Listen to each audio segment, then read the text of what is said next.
नमस्कार। आज हम बात करने वाले हैं उस बड़ी हलचल की जिसने स्टॉक ब्रोकरेज इंडस्ट्री को सचमुच हिलाकर रख दिया है। तो चलिए समझते हैं कि आखिर ये नए नियम क्या हैं और इनका हम पर, आप पर यानी हम सब पर क्या असर होने वाला है। जरा सोचिए, हाल ही में हमने देखा कि बीएसई जैसे बड़े एक्सचेंज के स्टॉक्स एक ही दिन में 7.5% तक गिर गए। ये एक बहुत बड़ा झटका था जिसने मार्केट में सबको चौंका दिया। और देखिए, ये कोई एक दिन की बात नहीं थी।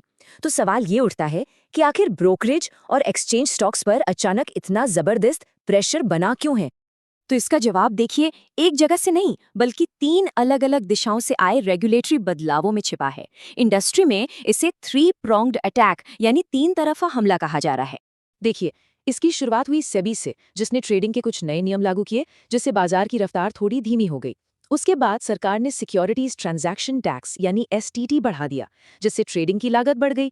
और फिर जो सबसे बड़ा और सबसे असरदार कदम उठाया गया वो था आरबीआई का, जिसने बैंकों के लिए ऐसे सख्त नियम बना दिए कि ब्रोकर्स की फंडिंग पर सबसे ज्यादा दबाव पड़ गया।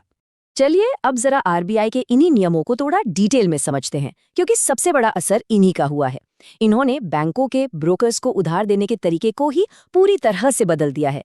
पहला और सबसे बड़ा बदलाव है प्रोप्राइटरी ट्रेडिंग पर बैन।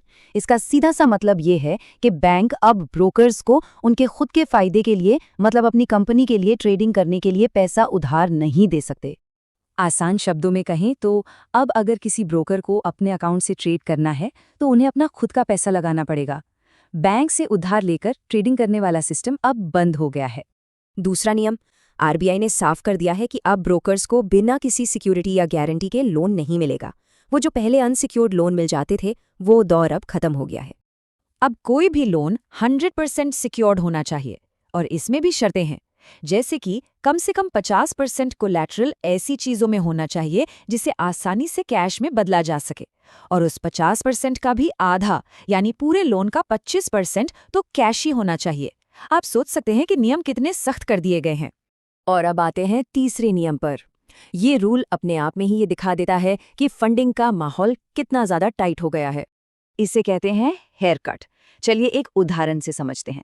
मान लीजिए एक ब्रोकर ने बैंक के पास 1 करोड़ रुपए के शेयर्स गिरवी रखे, तो बैंक उसकी वैल्यू 1 करोड़ नहीं मानेगा। बैंक उस पर सीधे सीधे 40% का हेयर कट लगा देगा। मतलब उस ब्रोकर को 1 करोड़ के शेयर्स पर सिर्फ 60 लाख रुपए का ही लोन मिल पाएगा, सीधा 40 लाख कम। तब सवाल ये है कि इन सब सख्त नियमों का हम जैसे आम ट्रेडर्स पर क्या असर पड़ने वाला है। चलिए इस पर बात करते हैं।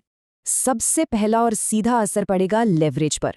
मतलब उधार लेकर जो हम ज्यादा ट्रेडिंग कर पाते थे, अब वो कम हो जाएगा। पहले जहां 1 लाख रुपए लगाकर 3 लाख तक की ट्रेडिंग पोजीशन ली जा सकती थी, अब शायद उसी 1 लाख से 1.8 से 2 लाख तक की ही पोजीशन मिल पाएगी। क्यों? क्योंकि ब्रोकर्स के पास आगे देने के लिए फंडिंग ही कम हो गई है। इसका मतलब बिल्कुल साफ है, अगर उतनी ही ट्रेडिंग करनी है जितनी पहले करते थे, तो अब अपनी जेब से ज्यादा पैसा लगाना पड़ेगा या फिर कम कैपिटल से ही काम चलाना होगा।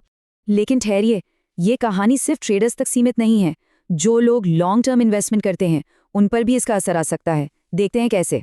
सोचिए, जब ब्रोकर्स का ट्रेडिंग से होने वाला मुनाफा कम होगा तो वो अपने खर्चों की भरपाई कहाँ से करेंगे? बिल्कुल, इसका बोझ हम जैसे निवेशकों पर डाला जा सकता है। तो आने वाले टाइम में क्या हो सकता है? हो सकता है एनुअल मेंटेनेंस चार्जेस यानी एएमसी बढ़ जाएं, या इक्विटी डिलीवरी ट्रेड्स जो अभी तक कई जगह फ्री होते थे उन पर फीस लगनी शुरू हो जाए, और जो जीरो ब्रोकरेज वाले ऑफर्स हैं उनमें भी कटौती देखने को मिल सकती है। तो आखिर में सवाल यही उठता है, जैसे जैसे ब्रोकर्स पर ये नियामक शिकंजा कसता जा रहा है, आखिर में इसकी कीमत चुकाएगा कौन?